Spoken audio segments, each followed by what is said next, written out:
കാലം ഹിജറ 2-ാം വർഷം റമദാൻ 17. ചുട്ടുപൊള്ളുന്ന അറേബ്യൻ മണലാരണ്യം. ഒരു ഭാഗത്ത് സർവായുധ സജ്ജരായി അഹങ്കാരത്തോടെ 1000-ഓളം വരുന്ന ഖുറൈശി സൈന്യം, മറുഭാഗത്ത് സ്വന്തം നാടും വീടും ഉപേക്ഷിച്ചവർ. ആയുധങ്ങൾ കുറഞ്ഞ കേവലം 313 പേർ. സത്യത്തിന്റെ പതാകയേന്തിയ പ്രവാചകനും അനുയായികളും. ബദറിന്റെ തലേരാത്രി. വൈകാരികമായ നിമിഷങ്ങൾ.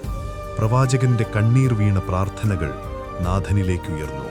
നാഥ, ഈ കൊച്ചു സംഘം പരാജയപ്പെട്ടാൽ നിന്നെ ആരാധിക്കാൻ പിന്നെ ആരുമുണ്ടാകില്ല. ആ പ്രാർത്ഥനയ്ക്കുത്തരമായി നാഥന്റെ സമാധാനം. നേരം പുലർന്നു. സത്യവും അസത്യവും നേർക്കുനേർ. വായുവിൽ മരണത്തിന്റെ മണം. കനത്ത നിശബ്ദത. പെട്ടെന്ന് യുദ്ധകാഹളം മുഴങ്ങി. ആൾബലത്തിൽ അഹങ്കരിച്ചവർക്കു നേരെ സത്യത്തിന്റെ പോരാളികൾ കൊടുങ്കാറ്റ് പോലെ പാഞ്ഞെടുത്തു. വാളുകൾ കൂട്ടിമുട്ടി. മണൽത്തരികൾ ചോരയണിഞ്ഞു.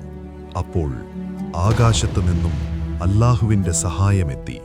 ആയിരക്കണക്കിന് മാലാഖമാരുടെ അദൃശ്യ സൈന്യം.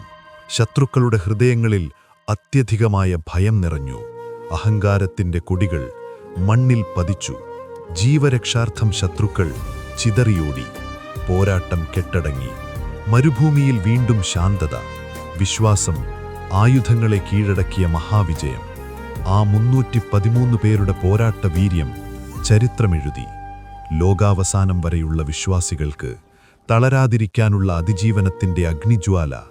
ബദർ.